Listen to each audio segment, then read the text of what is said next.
welcome to the Edifice of Trust podcast.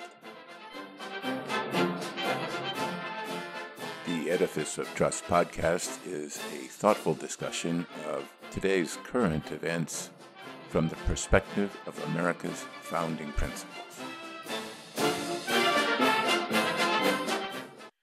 Hello, everyone. Everybody has ideas on how to run the American economy, but nobody seems to be very happy about the results. Today, we are going to discuss the U.S. economy from a different perspective, from England. The October 14th issue of the Economist magazine says, quote, "The American economy has left other rich countries in the dust," unquote, and adds, quote, "expect that to continue," unquote. That was from the lead article in a special Economist issue titled "The Envy of the World." But presidential candidate Donald Trump asserts that the American economy is in the toilet, and only he can save it. And many Americans agree with Mr. Trump. A recent Gallup poll says the economic confidence index remains negative at minus 26, with 52% of Americans saying they are worse off than they were 4 years ago. But The Economist has a point. U.S. economic growth was 3% in the second quarter. Not especially great, but a lot better than most of Europe. China reported GDP growth of 4.7%, better than the U.S., but awful for them. And China, which has notoriously untrustworthy economic data, has millions of empty apartments, skyrocketing youth unemployment, and a rapidly aging population dragging down economic growth. All those empty apartments added to China's GDP, so will tearing them down. The Economist reported that over the last 30 years, the U.S. economy has grown from 40% of all the G7 nations to 50%. And remember all the dire predictions that China's economy would soon surpass that of the U.S.? No longer. Both President Joe Biden and Vice President Kamala Harris are touting the success of Bidenomics, even if no one seems to believe them. But the real story of America's economic success is that the country is doing so well in spite of Bidenomics. Keep in mind that shutting down fossil fuel power plants while spending trillions of dollars to build solar and wind facilities adds to GDP, even though it doesn't add to the power we can generate. Add an industrial policy of switching to electric vehicles, even though we lack the charging stations and electrical grid to support that increase in demand, may increase GDP while courting an economic disaster. Remember that it was China's industrial policy to build millions of high-rise apartments that is causing so much pain in China now. Mr. Biden's industrial policy is aimed at pleasing his progressive base, not making America stronger. Ms. Harris boasts that her economic plan for the future is 82 pages long.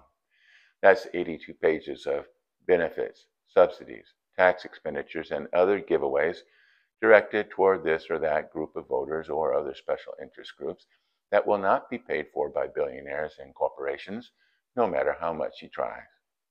Sort of like Mexico paying for the border wall. Mr. Trump's plan is to take the U.S. economy back to the 19th century, along with tax breaks for tips and overtime that even non-economists realize will distort the economy into something unrecognizable. With everyone looking for tax-free overtime, there will be fewer jobs for everyone else. And if you are annoyed with everyone putting out their hands for tips now, just wait. These people have no business running an economy. Luckily, a lot of this nonsense will disappear after the election is over, just like most other campaign promises. Besides, the stock market thinks that the Fed is running the economy anyway. But the Fed's actions seem to perversely affect how markets are supposed to work. Good economic news like more jobs and lower unemployment, drives the market down on fears that the Fed will have to raise interest rates.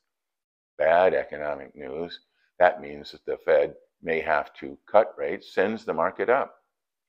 I remember when business news media would report on the thickness of Alan Greenspan's briefcase on the way to FOMC meetings because reporters thought a bulging briefcase implied imminent changes in the interest rate. If the Fed did its job as originally intended, nobody except a few economists would know what the Fed was doing. The only reason the Fed is so important to our economy is that the government is doing too little of the right things and too much of the wrong things. Here's an idea. Let's get the government out of the business of trying to run the economy. They are doing a pretty lousy job. American taxpayers pay more per pupil than almost any country on earth, but get, at best, only mediocre results. Many Americans must dig deeper into their pockets to find alternatives to failing public schools. And a tax benefit meant to help people, letting employers deduct health insurance expenditures while not taxing the benefit to employees, has distorted the economics of healthcare in the U.S. and resulted in the most expensive health system in the world with, again, mediocre results. Maybe the private sector can do a better job of running an economy than the government. It's in their interest that the economy grow and improve. Elon Musk has developed better rockets than NASA at a fraction of the cost. The cost of LASIK surgery, which is not covered by the U.S. healthcare system, has plummeted.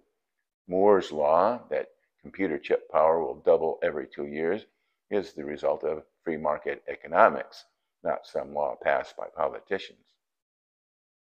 As Adam Smith noted in his book, The Wealth of Nations, the production of a simple product, such as a straight pen, involves the participation of tens of thousands of economic actors. It has been economic freedom that has driven all the scientific, technological, and medical advancement that has allowed people across the globe to live longer, healthier, and more productive lives. And, as noted in the Economist article, the fact that the United States has more economic freedom and less regulation than other advanced economies is what has accelerated American growth and made us, as the Economist says, the envy of the world. But Ruchir Sharma writes in his book, What Went Wrong with Capitalism, American economic freedom has been in decline for decades. The Heritage Foundation ranks the economic freedom of the United States as 25th in the world, down from 7th in the year 2000. That's the wrong direction. Ponder that while you watch a brief message. As we approach the 2024 election, let us not forget the words of Abraham Lincoln as he said in his 1861 inaugural address, quote, "We are not enemies, but friends. We must not be enemies. Though passion may have strained, it must not break our bonds of affection. The mystic cords of memory stretching from every battlefield and patriot grave to every living heart and hearthstone all over this broad land will yet swell the chorus of the Union, when again touched, as surely they will be, by the better angels of our nature." Thank you. Welcome back. I don't think most politicians understand how the public sector and the private sector are supposed to interact. Progressives believe that the greedy private sector seeks to serve only its own self-interest and not the common good, despite the fact that the private sector has provided all the scientific, technological, medical, and other benefits that makes modern life so much better. Progressives believe that only government can serve the common good, despite the fact that governments dedicated to serving the common good, such as the Soviet Union, Cambodia, Cuba, and Venezuela, have made the lives of their peoples miserable. The truth is that the public sector and the private sector should not be adversaries, but partners. Each has a role to play. The founders created a government that provided a framework within which citizens had the freedom to act in their own self-interest, as long as those actions did not infringe on the freedoms of other citizens. They created a system of justice that could sort out disagreements between citizens and some rules and regulations to assure citizens that the economic activities of other citizens would not harm them or infringe their liberties. The goal of such a government is to build trust among citizens so they can interact freely and without fear with other citizens. That kind of trust accelerates economic growth. Such a free market economy would be wonderful, but it requires a peaceful world in which to operate.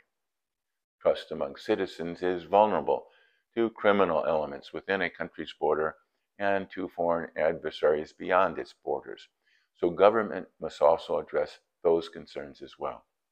These malefactors require that we have a stronger government than might be ideal, but we must remember two things: that the private sector is not the enemy, but a partner, and that malefactors exist in both the public and private sectors. So we need a balance between a government strong enough to ensure trust among citizens and limited enough to not infringe on their liberties. Thanks for watching.